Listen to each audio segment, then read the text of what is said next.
etc. Des racines sucrées, des pousses vertes, voilà. Par contre, elle a 30% animal. Les singes se nourrissent énormément de termites. Ils soulèvent, ils mangent les larves sous les écorces. Ils se nourrissent de termites. Ils mangent les œufs d'oiseaux dont ils sont très friands.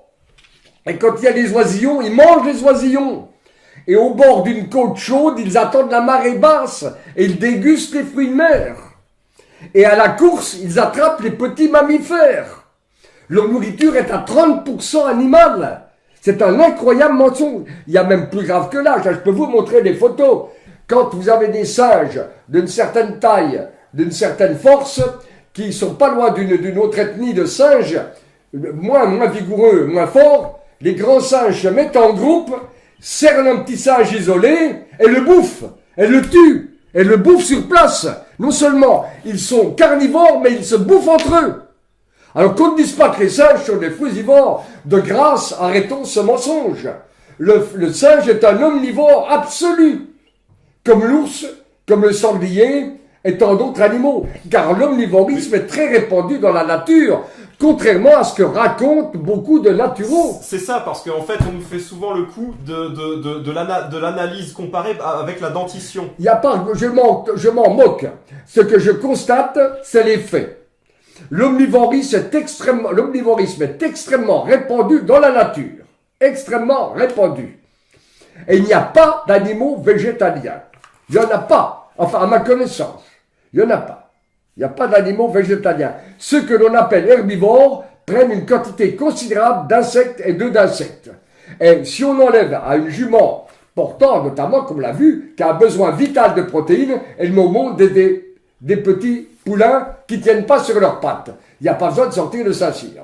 Alors, nous avons vu que déjà, le végétalisme, c'est une vue de l'esprit et que ça n'existe pas dans la nature. C'est une vue de l'esprit. D'autre part, plus l'on s'élève dans l'échelon animal, plus les besoins nutritionnels deviennent complexes. Ainsi, un ver luisant a des besoins moins complexes que le hanneton. Le hanneton a des besoins moins complexes que le lièvre, qui a des besoins moins complexes que le singe, qui aura des besoins moins complexes que l'être humain, etc. Plus l'on s'élève, plus le psychisme devient développé, plus les fonctions sont multiples et variées, plus les besoins nutritionnels le deviennent aussi. Or, l'homme étant le sommet dans l'évolution, il a des besoins nutritionnels les plus variés possibles par rapport aux animaux. Donc déjà là, on s'aperçoit que l'alimentation de l'être humain doit être variée. Alors la question, est-ce que les protéines végétales peuvent remplacer les protéines animales? Voilà la grande question. Déjà, il y a des faits. J'ai la chance, vu mon âge, d'avoir côtoyé les gens qui pratiquaient la vie claire il y a 30 ou 40 ans. Les gens qui ont pratiqué les méthodes végétales. Et ce que j'ai vu fait que jusqu'à la fin de ma vie, même si je vis 100 ans, si j'arrive, je n'y crois pas, mais même si j'arrive, je garderai la même combativité pour dénoncer les dangers du végétalisme. Alors, juste une chose, en faisant un petit historique, en partant de Thierry Casasnovas et en remontant dans le temps, je suis tombé, entre autres choses, sur la vie claire. Alors, de quoi s'agit-il exactement? Eh bien, la vie claire, c'était des gens qui préconisaient le végétalisme. Mais dans le végétalisme de la vie claire, il y avait les céréales, les légumineuses, les oléagineux. On mangeait de tout, sauf ce qui avait une origine animale. C'était déjà plus large que, ni apparemment, ni lait, ni viande, ni poisson, ni œufs, ni fromage, ni lait, ni yaourt, rien de ce qui était animal. Même le miel, qui a été considéré comme semi-animal, était à rejeter. Donc on mangeait de tout ce qui était végétal. Voilà, tout ce qui était végétal. Alors, ce que j'ai vu quand j'étais à Orléans, les enfants, les bébés que j'ai vus qui attendaient la mort, hein, là, c'est fini, toute ma vie, je vais lutter. Il faut vous dire que le végétalisme, le temple du végétalisme, on y rentre porté par les ailes de la spiritualité et on en sort dans un cimetière d'enfants. C'est ça le végétalisme. C'est-à-dire que on y rentre porté par les ailes de la spiritualité. Vous avez vu de vos yeux vus Ah bien sûr, des enfants atteints. Parce que les parents s'y étaient mis et qu'ils avaient mis sûr, leurs enfants à ce régime-là dès la plus tendre enfance. Quoi. Parce que bien entendu, un bébé qui est élevé la première année au lait végétaux, soit il meurt. En général, il meurt, élevé au lait végétaux. S'il est élevé au lait de soja, un bébé élevé au lait de soja reçoit en estrogène l'équivalent de ce que reçoivent 5 femmes ménopausées, 4 à 5 femmes. Il reçoit la même quantité d'estrogène que 4 à 5 femmes ménopausées. Ce qui fait que si c'est une petite fille, dès l'âge de 8-9 ans, elle a des kystes sur l'ovaire, à 8-9 ans, et c'est un petit garçon, à 17 ans, son pénis a 2 cm. Il ne peut pas se marier. Il faut le savoir, élevé au lait de soja. Donc, très souvent, élevé uniquement au lait végétaux, l'enfant ne survit pas. Ensuite, après la première année de 1 à 5 ans, élevé au lait végétaux, la croissance stagne. Et certains enfants meurent. Donc c'est gravissime. Quant à l'adulte, qui dit se nourrir uniquement de végétaux, 90% mentent effrontément. Et prennent sous le manteau des œufs ou du fromage. Donc 90% mentent effrontément. Je ne citerai pas de nom, mais j'ai mangé à la table un célèbre végétalien, il se tapait des steaks saignants épais comme ça. Moi je demandais ma viande bien cuite, mais eux c'était des steaks saignants. Donc, le mensonge est répandu d'une façon inimaginable. Et pourquoi pensez-vous que ces gens-là mentent? C'est pour faire tenir leur dogme, pour faire Parce tenir leur que pour idéologie. asseoir leur théorie. Et soi-disant, ça donne la spiritualité. Attendez, Jésus mangeait du poisson et Hitler était végétarien. Hein? Qui préfère-t-on?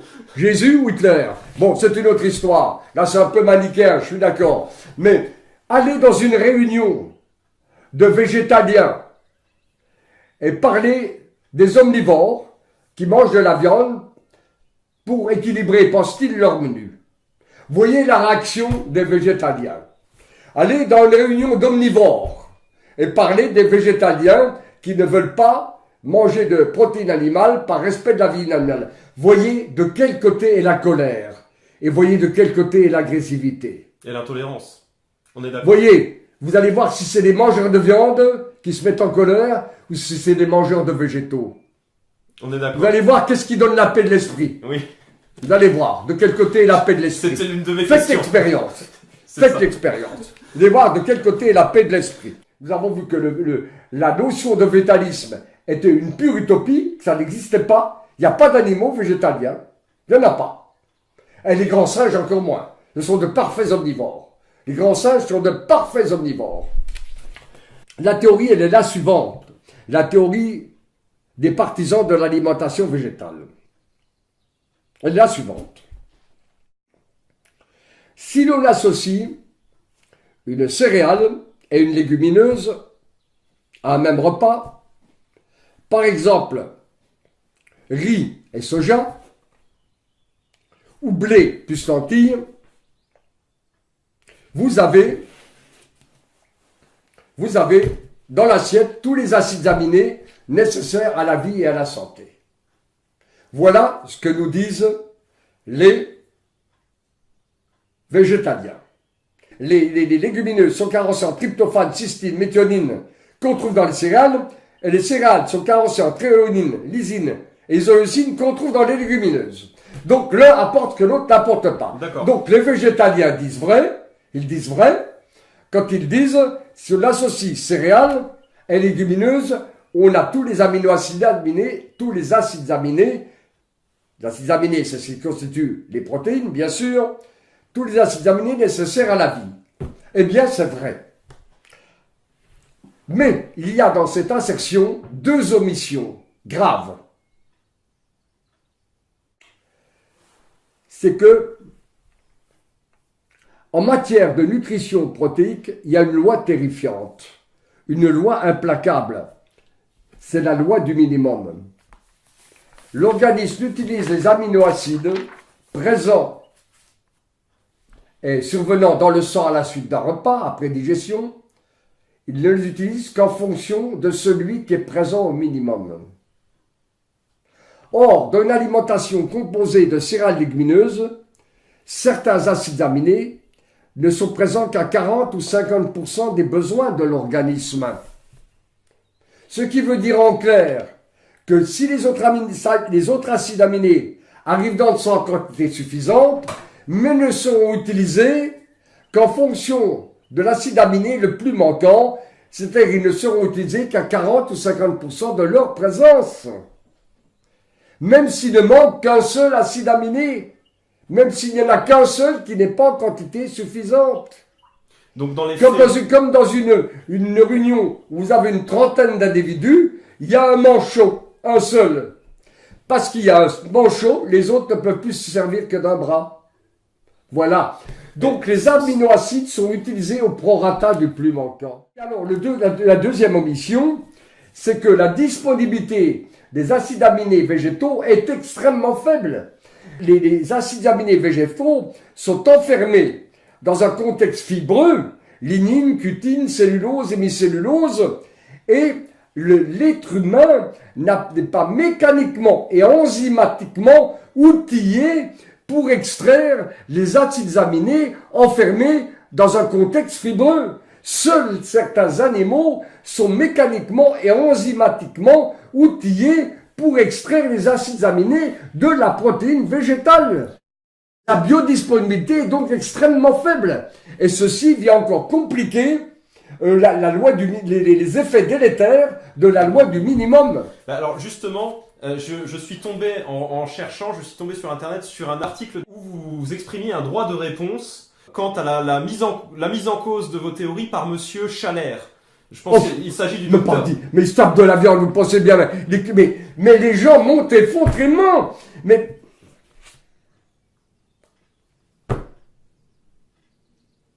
Encore un menteur. Enfin, je ne dis pas que Chalère est un menteur, mais il disait dans un article encore récent qu'il mangeait de la viande parce que c'est simplement pour ne pas pour être comme les autres, ne pas faire trancher. Il le disait dans un article qu'il mange de la viande. Mais il en mange pour ne pas trancher, pour ne pas gêner ceux qui en mangent. C'est très très commode. Donc lui, il est persuadé que le végétalisme est valable, mais il ne l'applique pas. J'ai mangé à la table de tous les chefs d'auteurs. Je peux vous dire qu'il ment effrontément. Il y en a un qui mentait pas, il s'appelait Mosseri. C'est un homme charmant, il était sincère. Je l'ai rencontré, il m'a reçu très gentiment à cette époque. J'étais un relativement jeune naturopathe. Et les gens que je lui envoyais, quand on lui demandait de faire une conférence, il lui disait « je peux pas, ça me fatigue ». Et quand il plantait un arbre dans sa propriété vers Troyes, il donnait un coup de pioche par jour. Et en 3 semaines, l'arbre était planté. Hein? D'accord. Bon, alors lui, il suivait. Il prouvait qu'il suivait ce qu'il disait. Hein? D'accord. Bon, alors aussi autre chose. Les végétaliens, où peuvent-ils trouver la vitamine B12? Il y en a pas. Il y en a dans les végétaux, dans les levures et dans les algues. En très faible quantité et dans les végétaux, elle n'est pas assimilable. Alors les végétaliens américains, ils vont en pharmacie chercher des levures supplémentées en B12 de synthèse. Puisque la B12 végétale naturelle n'est pas utilisable. La B12 végétale naturelle n'est pas utilisable. Et sous une forme non utilisable. Donc ils prennent soit des médicaments de B12 synthétiques qu'ils vont chercher en pharmacie, soit des levures supplémentées en vitamines synthétiques. Et même maintenant, ils se font des injections directes de B12 en intramusculaire. Ah, pourquoi alors?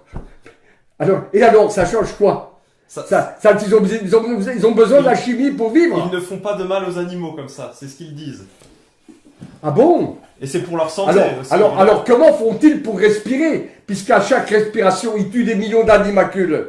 Quand ils vont à sel, ils vont tuer des centaines de milliards de bactéries qui vont être tuées en présence d'oxygène, des bactéries anaérobies. Ils en font comme il faut, ils font quand même des millions de milliards de morts chaque jour. D'accord. Hein, quand même. Hein? Moi, vous savez, le moine qui prend son balai devant lui en marchant pour pas tuer les insectes, il les tue avec il les extropie, les insectes. Moi, je préfère y marcher dessus, les tuer d'un coup, pas les faire souffrir. Vous avez bien je préfère y marcher dessus que d'être moine. Enfin, ce genre de moine. Ça se défend. Je ne suis pas contre les moines autrement. Ça se défend. Non. Dans ce monde-là, je peux vous dire le nombre de gens qui racontent des théories